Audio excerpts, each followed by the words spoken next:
Yo, what up, what up? It's your boy Wiz Khalifa, man, and make sure you check me out on the Bootleg Kev podcast. Bootleg Kev show. We got a special guest in here. Return guest, my guy. He's got a new album coming out Friday. Friday, bruv. Multiverse, bruv. Yes. Yeah, man. So I heard the album about 2 months ago, and I was fucking gone off with some mushrooms. And you played the album like eight times in a row in the studio, and I was just sunken into the couch, and it sounded like the greatest shit I've ever heard in my life. I don't know why everybody keeps doing like hella mushrooms around me and getting fucked up.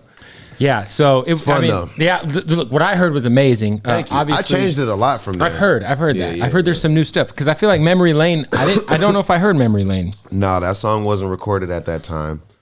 There's still some songs from that time that are in there on the album, but no, I reworked it. I'm still reworking it. Like this shit comes out on Friday. I'm still reworking it like right now. What's like the absolute latest you could turn it in though? Well, there's ways of going about it. There's the music side, there's the artwork side, there's the track listing side.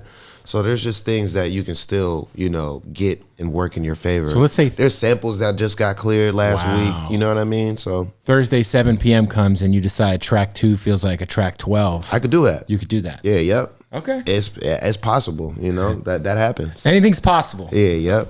Why Multiverse? Shit. It started out kind of just being like a name that I landed on. And then it started to just, take its own life and just be this world that I kind of exist in on my own. And then when I listen to the music, I'm like, it really is my own multiverse. It's me showing different sides of myself. And it's also me not chasing any trends or trying to sound like anything that's being done. So it's something that on its own, you know what I mean? And it stands out on its own, in its own. Yeah, when I heard at least the version I heard, I felt it was like a nice representation of like everything you can do. Yeah, for sure. Because you got trap whiz, you got there's so many things you are like capable of doing. I'm like I am a martial artist, but it's like martial arts. I got so many different styles, and to bring them all together and just use them where they're appropriate, that was the goal. And to also just show off and flex a couple different skills that people might or might not associate with my legacy. So yeah, I want to thank you because your workout videos motivated me, man. Oh yeah. Because I would, in a good way. Okay. I'm down I'm down 25 pounds right now. And I was like, man, if this guy can be in the studio all night and then go to the gym every fucking day, this is when you were like going crazy on reels, like 10 times a day. Yeah. See ya. Thank you, man. But dude, I've been working out, and I've also taken note. I've been working out on my drawers in my garage every fucking day. Way better, right? Yeah, well, you don't have these heavy shorts bouncing around. It's freedom, you know what I'm saying? Yeah. Free from all trends. More workout videos coming for the summer. I had to take a little break just so people would miss them. And there was some crazy interviews. Like I would hear like women talking about me in like a wild ass way. I was like, whoa. Well, you are out here, listen, you know what I'm saying? I mean, that wasn't the goal. I understand that wasn't the goal. Literally trying to show my workout. Right. And then I happened to be comfortable with myself. So showing the workout while showing the prints. A little extra on the side for those who care about that. Yeah. But more workouts coming for the summer because we getting shredded on tour. I got some new shit that I want people to tap into, and I'm hella happy that that fucked with you in a way. It did, like, for real. Because we're homies, like you know what I'm saying. Because there'd be times where I'd be like, I'd see you the night before, and I'd be like, damn, we were. Just raging. And the next morning you're like, I love that shit, dog. Like I'm still gonna be doing it on the road every night. We're gonna freaking rage, and then I'm gonna be up in the morning in my drawers working out. What is your regiment like? Is it how many times a week do you have to work out? 5 days a week. So 5 days a week, and then how do you break the days down? Is it like arms, shoulders? No, we can get technical. So Monday is leg day, Tuesday is chest, and a little bit of shoulders. Wednesday is back, then we go right back to legs, and then we do chest, and then we do back again.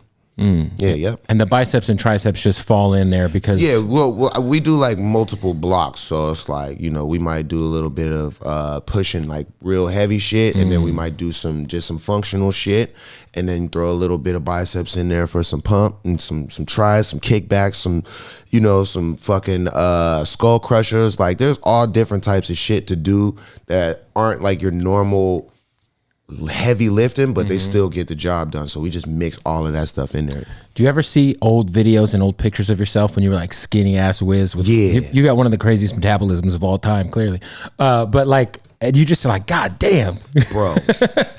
Because you were skinny as it's fuck. It's sickening, bro. Like, I'd be like, that's gross. I'd be like, get that footage out of there. This is you know what I mean? Because there's lifestyle change that goes with that. So when you see that person, not that person, but when you see yourself not at your best or on your way to your best, you don't really look at that in the best way. Like for me, I love the transformation, but it's how I feel.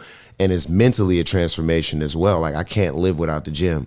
So back then I wasn't thinking about, waking up and working out or eating correctly or, weighing myself and making sure that I'm at the appropriate weight for, you know what I mean? Like I wasn't doing none of that shit. So the mind frame, it wasn't, Eat, like food wise, you just eating a bunch of proteins? I eat everything I want to. I can have burgers if I want. You got that metabolism. I love Raising Cane's. I just got to make sure I get a bunch of calories in. That's the main thing. Is like getting the right amount of calories. And I eat a lot of fruits and vegetables because I want to gain the right type of weight. I don't want to just be like, Pudgy, big and flabby, fucking constipated. Like, so yeah. So there's a science to it and all Raising that Cane's shit. is the best though. I fuck with Cane's, bro. Well, where's there a Cane's? I mean, they just opened one in Burbank. They made one in Burbank. Yeah. So that's the go-to? Yeah. See ya. You have to send somebody over there, right? Because it's a fucking mess. Shout out to Adam. Shout out to But see, there's no way you're going and waiting in that line in Burbank. I'll do it if I have to. Do you do, because what I do, I get the Caniac, double toast, and like 4 sauces. Yeah. Sounds bad, I don't fuck with the coleslaw. Nah, I never ate coleslaw. Like, I get offended if somebody... I don't even know why they include it in their meals anymore. There's multiple reasons that I could name, but we'll just leave it at that. Ice-T's got an endorsement deal with Raising Cane's. Yeah, I think I invested in Raising Cane's as well. No, not yet. Is it on the way? Yeah, not yet. What? Snoop hooked me up with that place. Snoop is the man, yo. He called me with Todd and was like, nigga, if y'all gonna do a deal with anybody, y'all gotta do it with Wiz. I'm like, bro, why are you calling me just like trying to give me millions of dollars? Like, I love you, bro. You're a good guy. Amazing guy. So that's all. So you're going to be an investor, an endorser of Raising Cane's officially. We're going to see. We're going to pull it out. You're going to be working in the drive-thru like Ice-T was. He did that. Yeah, I'll do it for a day. Yeah, why not? It's whatever. You got to get the cane sauce at the crib. They let you. I got to do like a multiverse meal with Raising Cane's. That's the wave. Yeah, yep. Everyone's doing meals. Yeah, yeah. Raising Cane's is the wave, man. Yeah, yep. Blazing Cane's. How I'll do my own sauce. Pause. That's what it'll be. You can do your own sauce? Pause. You're gonna change. Pause. Yeah, yeah. You're gonna change up the cane sauce, the best part of the restaurant. Just for exclusive. We coming up with ideas right now. I like that. Yeah, yeah. The other thing about Cane's is like it's very like this is what we have. Yeah. We have chicken. Yeah. We have fries. Yeah, yeah. We have toast. Lemonade. That's what we got. Yeah, yeah. They ain't playing no games. I don't think you can get ranch there. Hell no. You can't even ask for it. But the Texas toast is crazy though. Texas toast is smacking. It's insane. 100%. How like when it comes to the martial arts shit, man, like obviously shout out to PFL, Pro Fight League, which is what you're a part of. Yep. I just got done watching one of the fights a few weeks ago on ESPN. It was crazy. But I know that like you're extremely passionate about martial arts, but like how often are you like actively sparring? It depends on like when I'm on camera and shit. So if I gotta be like on camera or if I got a show, I obviously don't want to have like a black eye. Right, because it happens. Or a cut or something like that. Yeah, it happens. And I got a lot of face jewelry and shit too. So it's like I don't be feeling like taking all of this shit out. So I'll probably spar like maybe like 3 times a month. That's not bad. We can get it in. And then on the road, you got Breeze holding the bag, so you can. Well, we hold pads every day. Okay, we learning new techniques and we hitting hard. But as far as like sparring, for me, that's like good to just move around and stay active because it's different from hitting the pads and actually being like in a fighting scenario. Right. Like having three to 5 rounds or somebody really throwing punches and kicks at you. So sometimes you run out of moves. Like you'll know like 8 to 10 things to do just from hitting the pads. But then when you get in there and start mixing it up, you only got like 2 or 3 moves. So you gotta fight more so you know what to do in those situations. Your footwork gets a little bit better, stamina gets a little bit better. Like you start to know when to, push a little bit more and win hold back. Defense gets a lot better. So, you know, I like working on all of that stuff. Have you and OT done a spar session yet? No, we haven't. Because you guys train at the same place. You guys are good friends. We're a different weight class. I understand that, and you got some long legs if you guys are doing Muay Thai. And you he got don't that really reach. kick all like that. And we're those types of friends where it's like, that one, we would just rather like spar somebody else. Like, there's certain people where you like, yo, like you could mess around, you could play, you know what I mean? But we haven't gotten there yet. Yeah. I haven't asked him. He hadn't asked me. It's just, you know, we just let each other do what we do. You know what I'm saying? That's a beautiful thing. Who all's on this project? If anybody. Just me. I was gonna say, because when I heard it, I feel like I didn't hear. Yeah, no, my partner, well, they're a band called They. Shout out to They. They're dope. They is on there. They're dope. And they were they before They's were they. They. Yeah, they were they. They've been they for a while. They've been they for a while. That sounds funny. They've been they. They've been they. Y'all are they. You can't get mad if somebody says that. And they are actual they. No, there's two guys, right? You can't get mad if somebody says that. Like, no, not for, removing that from them. Be like, if somebody does something, be like, man, y'all are they. You get it? See what you did that though. Stop being they, man. These they ass fools. I like it. And we won't get canceled. You said it. I said it. Yeah. And I'm applying it. Just to my friend group. Who? Just like, you know, if this guy does some they ass shit, I'll be like, yes.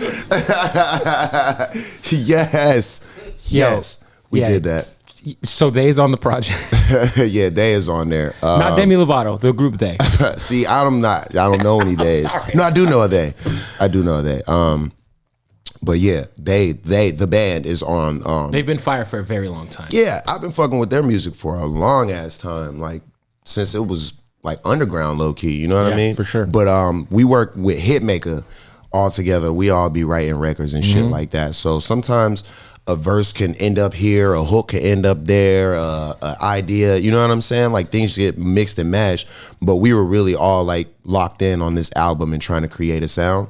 And I think about 5 records came out that we all worked on together on this album. You got a great, like, I feel like you got great chemistry with Hitmaker. Yeah, that's my partner, bro. Like, I came up with him. Like, when I was signed to Warner Brothers, I used to record with him and Rob Holiday, and like they used to let me sleep at their crib. The Young Berg days. Yeah, when he was Young Berg. Yeah, and I was buying weed from the same person. Days? Yeah, Say Yeah. Oh, for yeah. sure. Good times. I was a young nigga, man.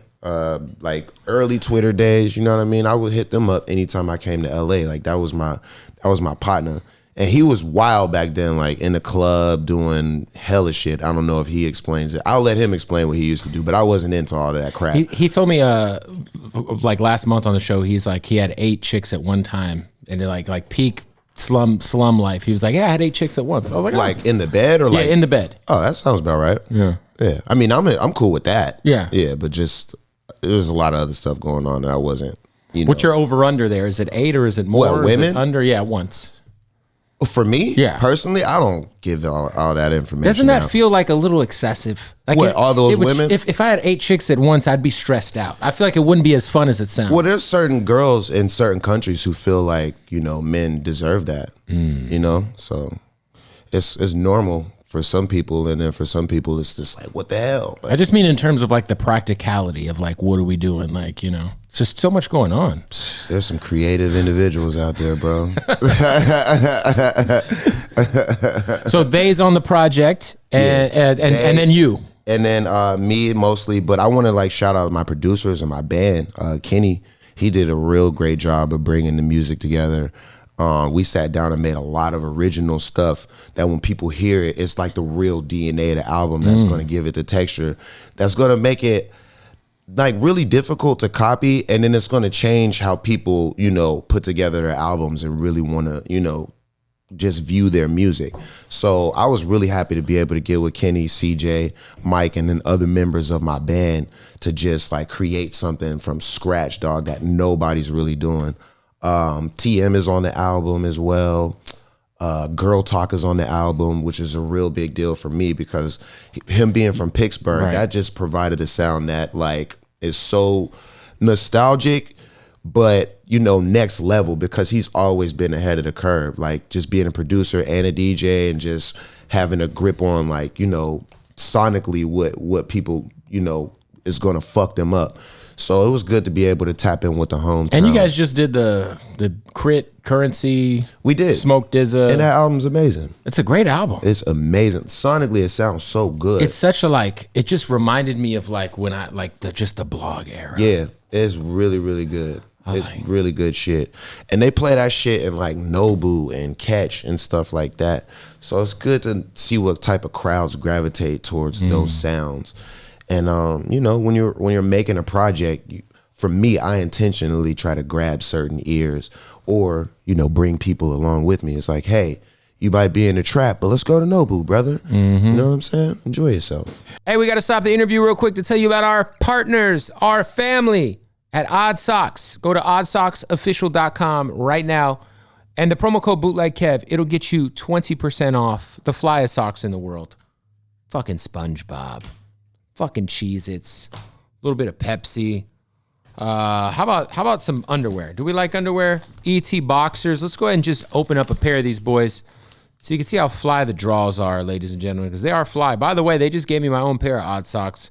Go on my social media and you can see them. I don't know if they're going to be for sale because let's be honest. Who wants to wear socks with my fucking ugly face on them besides my wife? And she don't even want to wear them. There we go. Woo! They got the draws. They got it all, man. Get the Odd Socks Basics, which I love, just the basic boys. These are amazing, comfy socks. OddSocksOfficial.com. Use the promo code BootlegKev. Save 20% off. Let's get back to the interview.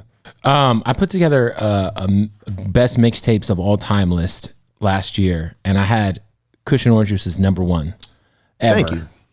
I think it's the greatest mixtape ever. I appreciate that. I think it was like that. I think I had like Rick Ross's Rich Forever up there. I would say Meek Mill Dream Chasers Cushion 2. Orange Juice, it would be So Far Gone. So Far Gone. So Far Gone to me is #1 because it came out before.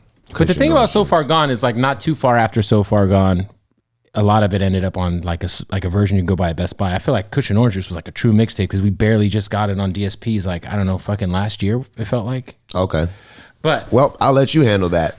But it's like obviously, you know, recently you celebrated the anniversary of that project. Like, do you like when you look at your discography, like where do you rank that amongst like the Rolling Papers or the Rolling Papers 2 or like, cause you know, I feel like you have classics, you know what I mean? Like, yeah, hell yeah. All my shit is crazy. I would put Cushion Orange Juice at #1 for sure. That was my Illmatic.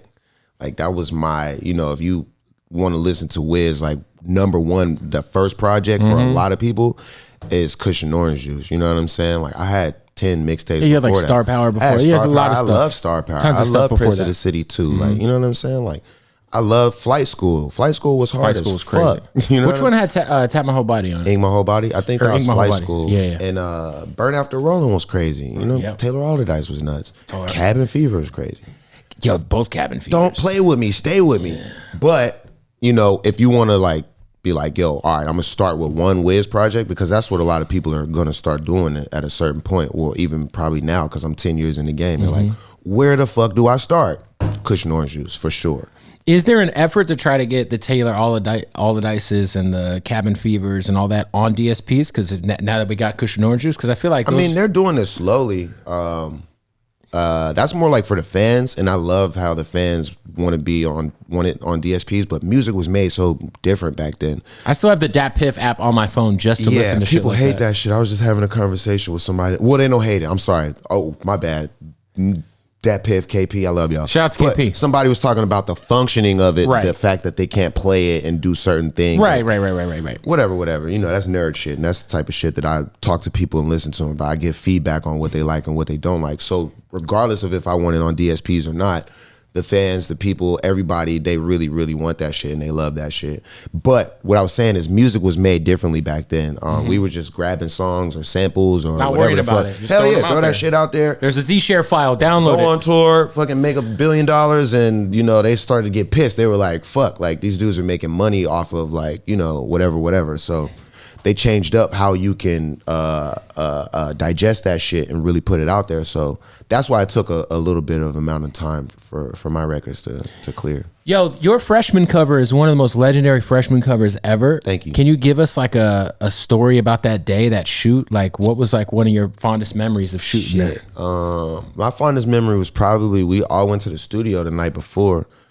Me, Currency, Shipes had brought Nip through.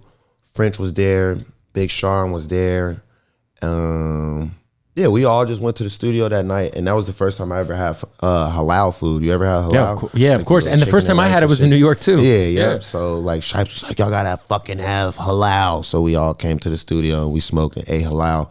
We figured out that shit is like $10 later. Like it's not fucking exotic at all. It's like at a cart outside. Yeah.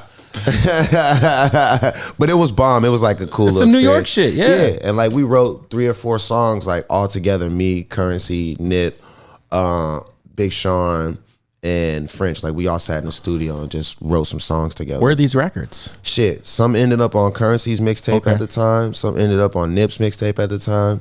Some ended up on French mixtape at the time. Some ended up on my mixtape at the time. So they all like scattered around. They were scattered around. Yeah. But you could like go back and check the footage out. There's footage from day to day on there.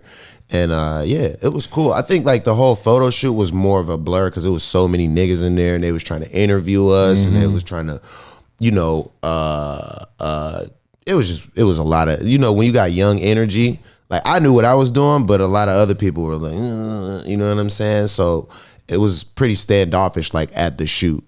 But hey, how close were you? Because I remember when you jumped on the Super High remix. Yeah. I think it was you and Currency was on the remix. And I remember I can't even listen to the normal version of that record because that remix is so classic. But I remember there was like rumblings of you possibly joining MMG at the time. Like, was there ever like, did that ever get close to the finish line? Well, Rick Ross is my man, bro. And he's another one. Like, shout out to McQueen. Shout out Bel Air. Bumbu. Shout out to Brett. He's another one who's like Snoop, who's like never stopped throwing me alley-oops or just putting, you know, me in the game and just doing things to help me out. And he'll reach out personally or tell people like, yo, fuck with Wiz.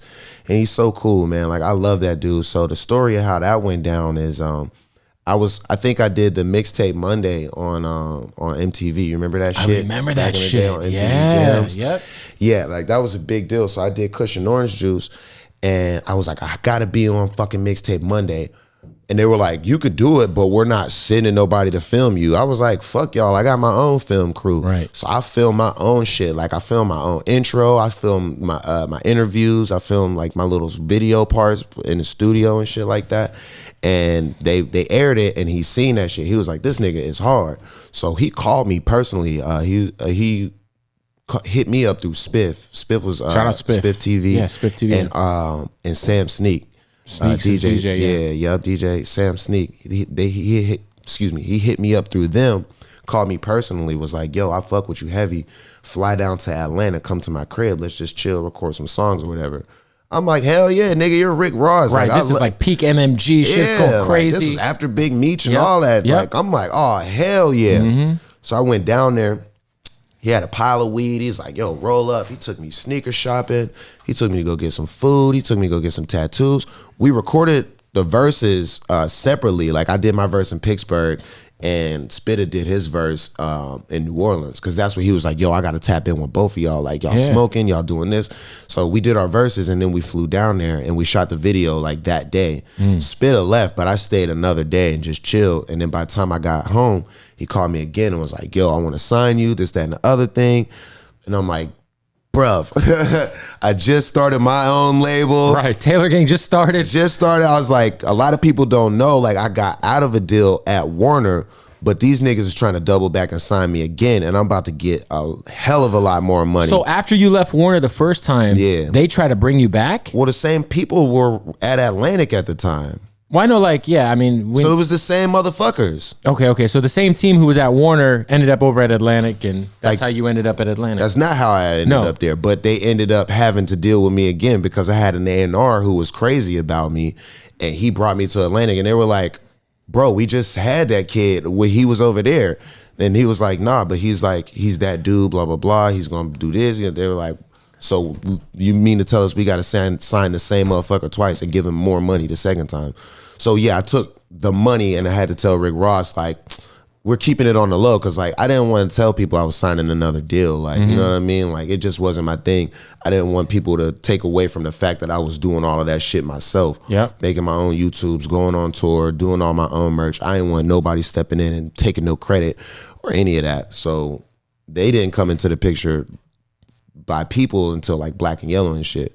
But we had already been, you know what I mean, talking. So that's what I had to tell Rose, was like, you know, I'm talking to Atlantic. I'm finna make this happen, but we could always be family. We could always be cool. That's big, man. Yeah, man. It was good. And that's always been a big homie, man. He showed me so much love, yo. And he still does.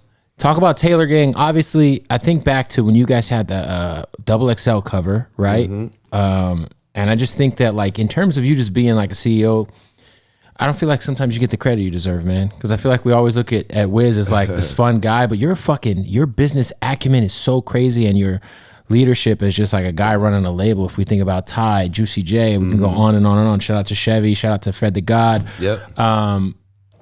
What is the label looking like now? You know what I'm saying? Like, obviously Fed's going on the road with you. Who's officially Taylor Gang in 2022?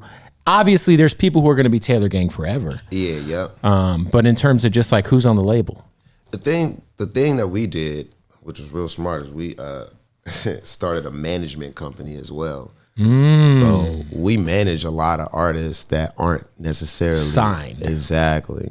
You know what I mean? So that's why maybe I might not get looked at as, you know, blah blah blah. But when it comes to like making and actually growing careers, that's kind of more what we're into, is like starting with people before they're superstars and shit like that. It's easy to grab somebody and kind of just do whatever, you know what I mean? And if that's the path, and that's a lot of people's path, and it works and it looks good and it sounds good, but I much rather like build, like you said, take them on the road, fucking media train them, like give them those experiences. Develop an artist. People don't develop artists anymore. They really don't. They just find a hit and put them out there before they're really ready for the world.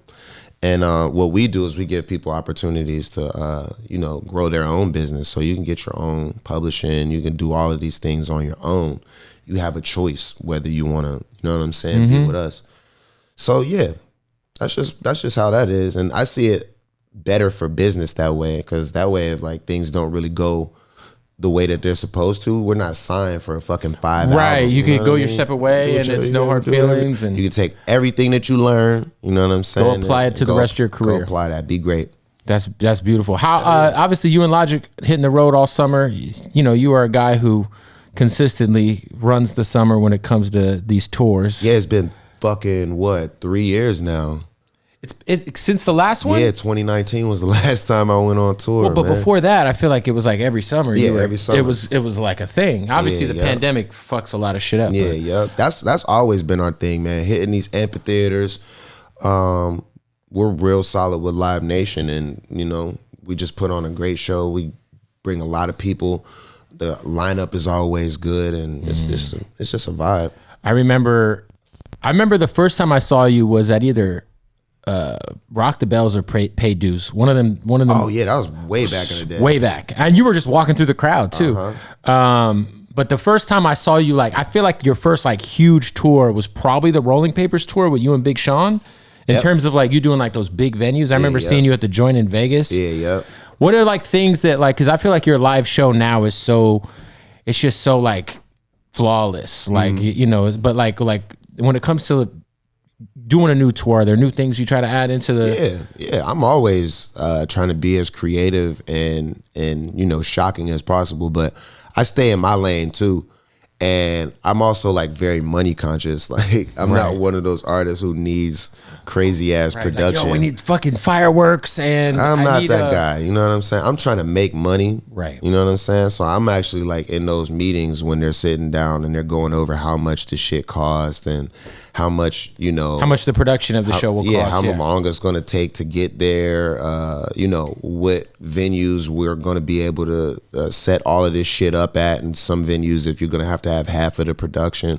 A lot of people don't take that shit into consideration when they're like planning their events. They're just like, I want to fucking pop out of hell, you know what I mean? And like as an artist, like that sounds cool, but you gotta like be realistic. I just saw I just saw MGK and he had a fucking helicopter. Well, I don't blame him. Flying over the fucking arena. It looked crazy. I don't blame him. It was dope. It was dope. When you get to that point where you want to make those decisions, it's a helicopter or it's bringing money home. I'd rather bring the money home. Not to say nothing bad about anybody's business decisions, but you know, I love art, but I love my business. Like I'm a businessman.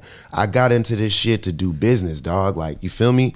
So I can get my point across with screens and lights and my band, and your energy, and cryo, and my energy, and I got a couple other little tricks. Also, that I you do. got some hit records. I keep the crowd involved. Yeah, you know what I'm saying? And like, I'm really one of those people where even if you don't know the words, I'm still gonna entertain you and bring you in. Like, that's my duty and job as a performer. You know what I'm saying? So it was been like that since day one, and it's gonna be like that with me being a multi-platinum selling.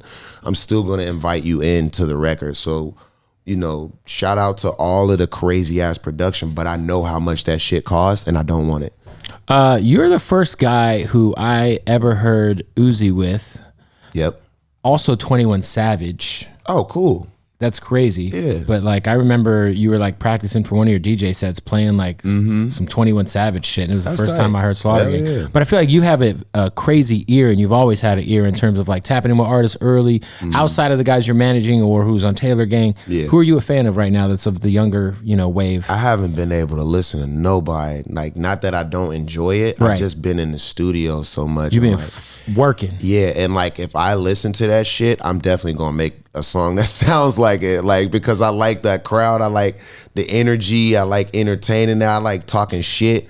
So like when I hear that shit, I'm like, oh yeah, I just heard this song today. You almost like subconsciously influenced to go. I mean, it's like a groove. Like, oh, I heard this jam today, I gotta have something that hits like this. Like, it's not gonna be exactly like it, but it's gonna remind you of it. It's gonna remind me of it because I'm inspired.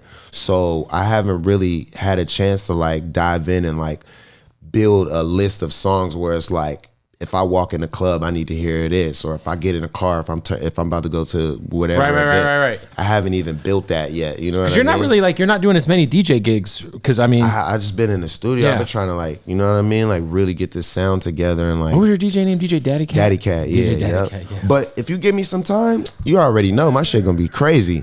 I'm gonna play some shit you never heard before. You can be like, how the fuck did Wiz find another song I never heard? Another artist, another blah, blah, blah. That's what I do. You're pretty heavily involved in the gaming thing. You're part owner of a gaming team. Yeah, the Pittsburgh Knights. And I actually played Oculus with you for the first time I ever played it. Yep. And god damn, that was some real cardio. Which game did you play? We were playing that shooting game. Remember, you fell and you hit your head on the coffee table. Yeah. That shit is serious. That shit got real. Yeah. I really thought somebody was shooting at me, dog. No, it's like you gotta bend down, you gotta duck behind the walls like, and shit. A bullet, like cut, like pause, is flying at your face. Yep. You don't want. It got real. How like do you like? Obviously, I know you do gaming events and you're on Twitch and stuff, but are you like gaming at the crib pretty often? Nah, I'm not really like a big gamer. I know my place, and a lot of kids are really good at that shit, so they just want to just whoop my ass for like a game or two and then get on with their day. Like, I'm not there to be good at anything. Right.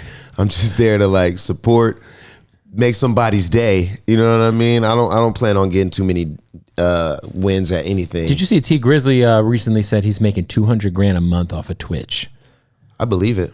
Because he's got like the GTA server going and shit is crazy. Yeah, I believe it. We were just talking about that the other day. It's like fools making more off of that. So it's like, why would they go do shows or, you know what I mean, leave the crib? Like, but that's where the world is going, and it's going in that direction. T-Pain's another one who's like killing it. Yeah, it's going in that direction. There's more people investing on their life online than they are, you know what I'm saying, in real life. They're buying more clothes online. They're buying cars online. Like fake clothes. Yeah, for their character, like for their avatar. It's crazy. It's for their avatar, you know? Would you suggest people, because obviously there's people who've been eating shit on crypto recently and NFTs and shit. Like, you're very smart with your money. Like, how involved did you get with the crypto space? Not very. Smart guy. I had a lot of advice, and you know, I feel like we took the right ones. But I did do a some, you know, to some degree. Yeah, you But dabbled. it's not, you know, me turning a lot of money into non-money. Yeah, a lot of well, you know, you saw like a lot of people are like probably not even to their own knowledge, like were like a part of Ponzi schemes, like artists and like even the dude from the Sacramento Kings. What scheme? Like some of these NFT, they call them like rug pools. Okay. So they are like what's De'Aaron Fox, who signed $185 million contract for the Kings, launched his own NFT with a company. And then I guess they sold like when everyone bought in and it dipped.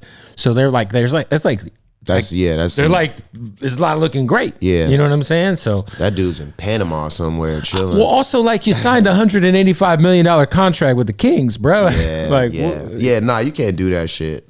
I believe it though, because it's like, that's all that they were going after is like high profile, the quick money. people. And it's also it's like that quick nut shit. That's the only way to get value that quick, is to go after somebody who's like high value. I mean, you know what I mean? So it's like, if you have a lighter and it's not really a lighter until fucking like LeBron. It's got the Khalifa Kush on the logo. LeBron touched it, then it's like, oh yeah, now we got these. I got LeBron's lighter. Yeah, it's like, it's cooler now. You know what I'm saying? So they were doing that with like NFTs and all of those companies. They were just using artists to like promote them and bring value to themselves. But that shit wasn't about nothing. How you feeling about Mason Rudolph being your starting quarterback? I don't watch sports, bro. You don't watch the Steelers? I mean, I love the Steelers. Only if they make it to the Super Bowl? I've been in the studio, man. You're disconnected. me and Fed have a $1,000 bet that the Steelers will not make the playoffs. So you and Fed gotta talk about that. No. I feel good about my chances. I feel good about my chances, man. What's your son is getting older. You know, I feel like it was so dope to see you guys do that Oreo commercial. Yeah, he's way bigger than that now. Now that like he's older, he's kind of like a little dude now. You know what I mean? How do you do the work-life balance? Because I feel like you do it so well. For me, it's more about spending time with him and making sure he's good. So I'll get the work out of the way, but I just schedule my life to where if, you know, he's got a ton of shit to do, or if I got a ton of shit to do around him, I just won't have a lot of work stuff. Like when you grind for 10 plus years and work every fucking day and like go to the studio every day or go to every meeting or do every drop, at a certain point you get to not have to do all of that shit. Like you get to do it when you want to. Yeah, like, you've worked so hard up until this point to where you can say, yeah, and rap's not my only thing, you know what I'm saying? Like I got voiceovers, I got a ton of other shit that, you know, I'm making money off of, or my companies that make money that I don't even have to physically show up for.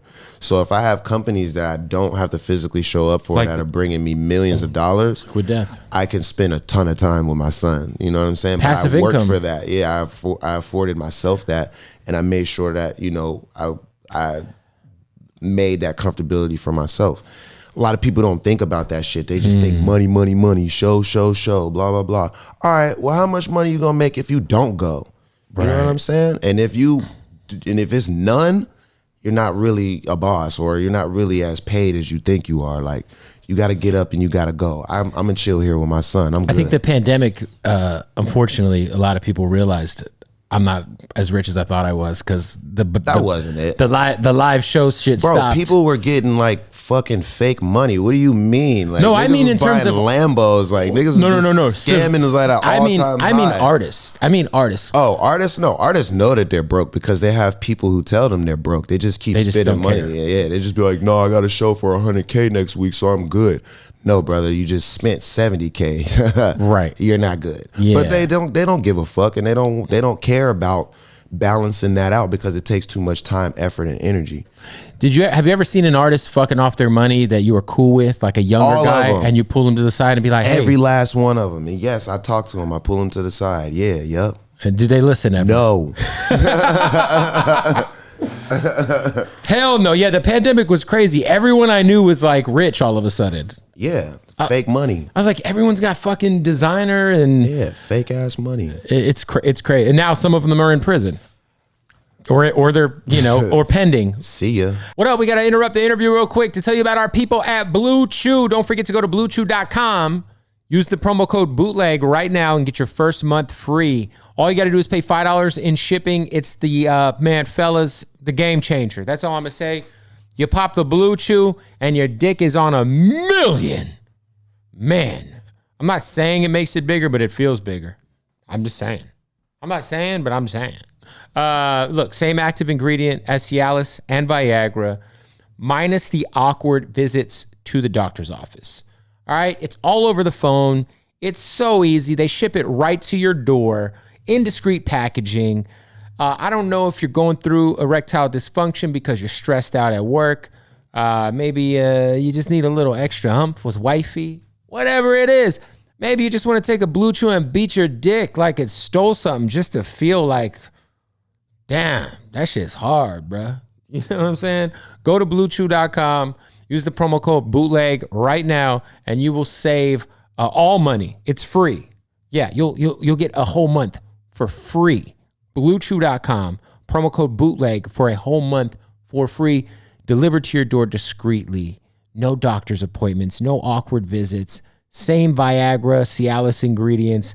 Man, what are you waiting for? Go do that. How did you get involved with Liquid Death? This company was brought to me, I think it was during the pandemic or maybe before. It's great water. It's at every fucking 7-Eleven. Yeah, they were just like, we want to do a deal with you. There was some people who were tied in with some people that I'm really close with. And they were like, we would love to work with Wiz and blah, blah, blah. And it was just kind of like an organic thing. They were getting started. And I liked the direction of how they were doing it. They were like, we're really extreme. We don't give a fuck about the rules. Like the way we promote is like really it's crazy. Hardcore. You know what I mean? And it's like, we're going after it. And they had a whole game plan, and it was linked in with Live Nation as well. So every Live Nation concert venue Liquid Death is sold in. So that's me all summer. You know what I'm saying? Or anybody who is, with the company, you're going to see this company there. So that's like how you see Monster energy drinks all over the place. This is fucking water, bro. So to me, I'm like, that's a big deal right there. That's a play. Like that's what everybody needs water no matter what. That's what we going for. Sign me up.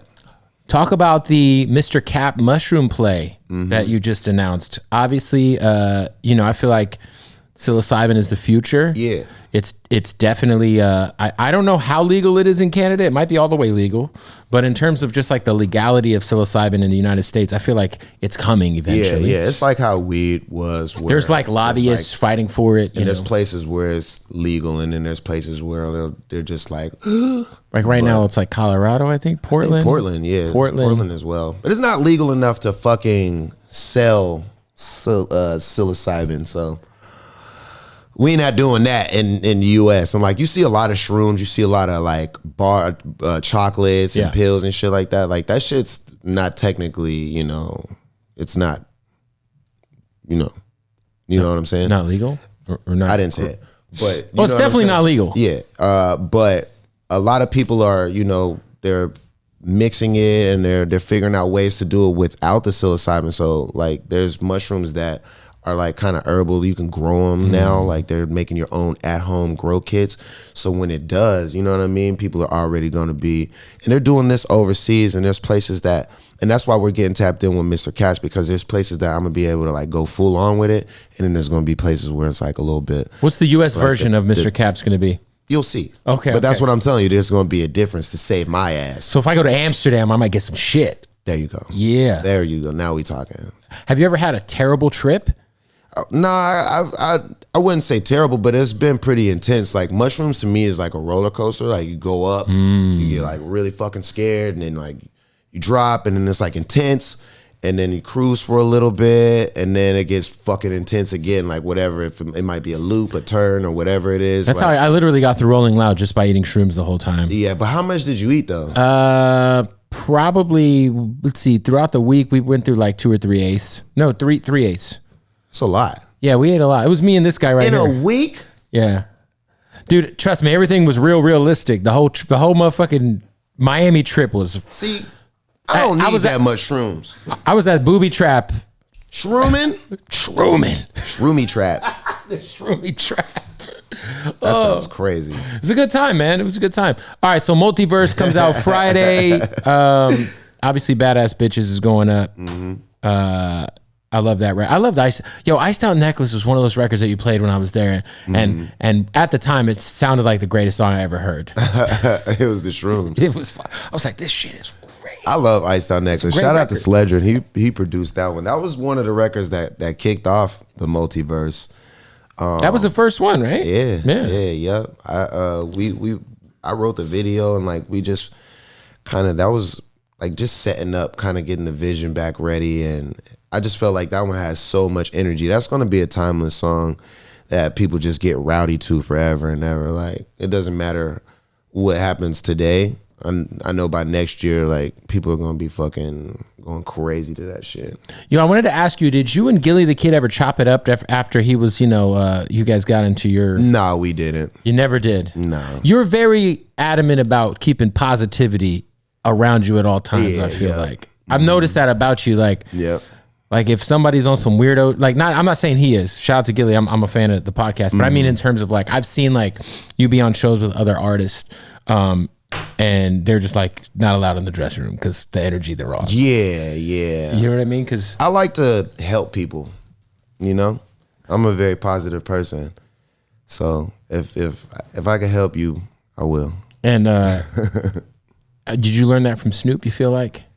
Yeah, well, Snoop's the big homie, and there was a lot of situations like back in the day that didn't even get past certain things because Snoop would call and be like, yo, that's my little homie, like, chill, you know what I'm saying? Like, don't do that. And that was always, I appreciated that because he just knows my heart. He knows the people who are around me too. So he's like, look, just chill, just relax. I saw there was this Weed Olympics thing that everybody was talking about. Did that ever happen? It didn't happen, right? We still in the group chat, but it's supposed to be you, Burner, Currency, Be Real. Everybody got busy. I think was it Method Man and Redman? I think the show season kicked in and niggas got busy planning tours and like niggas just got sidetracked. Yep. Who's the underrated smoker in hip hop that can hang with you that we don't, obviously all the names I just mentioned we all know are big smokers, but I think Ty's a pretty big smoker. Like somebody who smokes a lot? Who's like, who you think of, like, Ty, Rico Nasty. Rico Nasty. Yeah. She's a G. Shout out to her. Yeah, she can hang. I think about that viral video of you and Snoop on stage where you guys are doing the... Yeah. Now, Rico can hang. Is there anybody else that I was like surprised where I was like, she smokes a lot of weed? I mean, I already shouted out Miley Cyrus. She smokes a shit ton of weed. Miley's a big one, huh? Yeah. She smokes a lot of pot. That was an era, right? The 23 record? Yeah, that was. Shout out to Mike Will Made It. Yeah. That record was... I felt like she was like a sleeper as far as the pot goes. Yeah. I mean, I don't know. I'm not like really... Who else can hang as far as weed in the game? Like, I was like, man, this motherfucker like really loves weed. That's just always rolling up. I feel like when I see you got the jars ready. Yeah. There's never... Well, I mean, Weezy, I don't know if people still give him his credit, but Wayne, he smokes a shit ton of weed. Me and him, we smoked weed from like 12 midnight till at least like 8 o'clock in the morning, just nonstop smoking weed. Do you feel like your tolerance is so crazy now that like, is it even possible for you to like do you think back to like when you maybe first started smoking weed and how high you would get? Because I feel like once you like get into a pattern of smoking so much, like it's obviously your tolerance is higher. So. Yeah, no, I still get fucking stoned. Right. Like, I'll smoke like 4 joints and be baked. That's pretty much the goal though. Like I wouldn't want to be at the point where I didn't get like smacked, you know? Right. You're not eating edibles though. I'll fuck with some edibles. It's whatever. Edibles are terrible. They make my stomach hurt just a little bit, but like I'd rather do mushrooms and smoke weed. I tell people because people think like, oh, it's eating weed. I'm like, eating weed, if you eat too much, it's worse than mushrooms. Yeah, I'd rather just do some shrooms and smoke some weed. But I take edibles for like plane rides, like long plane rides. I do more like THC pills, you know what I'm saying? So it's not like in food form because I don't eat a lot of candy and goldfish and chocolate chip cookies and fucking Sour Patch Kids and all that. Like, you know what I mean? I'd rather just take like a 25 milligram. Bow, you know what I'm saying? Go straight to sleep. That's a serious, yeah. Yeah, like 2 or 3 of those, I'm sleep. Have you ever hallucinated off of an edible? I thought I overdosed for sure. I have. Like, I woke up and I was like, it's the end of the world. Did you puke? I thought I was going to, but I woke my game up. I was straight. Yeah, nah. Because I was on a plane and I didn't want to throw up and then like get upset and then that happened to me. Like like I feel like the last time I ate edible going onto a plane, I thought it was a great idea. I was going to Paris with my girl, and then in the middle of the flight, I woke up freaking the fuck out. Yeah, and I was in the fucking middle seat. It was it'll make you puke, but it's like being in that suction like that. Pause. Like it's a different vibe. You know what I mean? So. Yeah, we were playing. Are you going to dabble in any more acting? Obviously, you and Snoop got a movie. There was the movie that you and Amber did where you were a cowboy. That was me being a supportive husband. Yes, and I'll do it again. Yeah. I met with the people at Amazon. They got some shit that they're really interested. Some scripted, some non-scripted shit that I've been working on. Some shows that are just like in a cut. Like I got some pilots that we shopping. I got this animated series that is like kind of a spinoff of one that I was already doing, but it's more like an adult animated because that shit's hella popular. So yeah, I got a lot of stuff on the table. I'm just balancing it all out, especially with the album coming out. That's really important, getting the tour and then just making sure everything has its own time. Like I don't want to be on the road and filming at the same time. You know what I mean? So I just... Right. I make sure that like I said, I take my comfortable. You don't overfill the plate. My comfort and my happiness very, very serious. Can you give me? Obviously, Amber dropped a record. Yeah. What'd you think of it? I love it. Shout out to her. Hard. Yeah, I'm just like, do you give her pointers? You know what I mean? Like she don't take pointers. She don't take pointers, especially from men. Right. But no, I've always been supportive and like, encouraging. But if it wasn't fire, I would be like, it's cool. But I think it's heat. It's not bad. Give me your top 3 tips for people to co-parent out there, because I feel like you guys do it flawlessly. Top 3 tips to co-parent. If you're a man, get over yourself. If you're a man, don't give a woman advice on what she should do. Take fucking full responsibility and accountability for your actions. And don't be childish, grow up. Yeah. Yeah. Grow the fuck up, man. Yep. There it is. Wiz Khalifa, the album is... Multiverse. July 29th on Friday. Friday, it's out. It's out, baby. It's great. How many records is it? I think 17. 17. That's a nice sized body of work. Yeah, it's a complete body of work, man. You're gonna get some full jams on there. There's like some 8-minute songs. First solo album in a while, right? Like in terms of just you. Oh yeah, because I've been dropping a lot of shit. You've been dropping collab I dropped one shit with Juicy. Yeah. And not to not count those records because I'm like, I haven't dropped music in forever. I did one with Cardo and Sledrin. You just dropped the Whistle Got Wings. I did that one before that, the one with Juicy. Yep. I did the one with Girl Talk and and Crit and Spitta. So that's literally like 3 projects already this year. But I'm saying like your official solo album. It's been but that's what I'm saying. It's a difference between this one and all of those. Like all of those, I'm kind of just like, yeah, bro, do whatever. But this one, I really. How many has it been? 3 years? What since you dropped an album? I wouldn't even count the album that I put out in 2020, like the saga, because I was kind of just putting out songs to see what I like, what the temperature was. So I would say like Rolling Papers 2 was the last one. And Damn. What year did that come out? I feel like that was like 2017, 18. Yeah, that was the last one. Damn. Yeah. Would you do part 3 or is it over? Yeah, I'll do part 3. You do part 3? I would. There it is. Yeah. There it is, man. Well, listen, Wiz Khalifa, appreciate you pulling up. Nah, no doubt, man. Anytime, every time. Go get the album and go support all the Liquid Death, McQueen. Yep. Go watch PFL on ESPN. Khalifa Kush, smoke that shit. Get the album.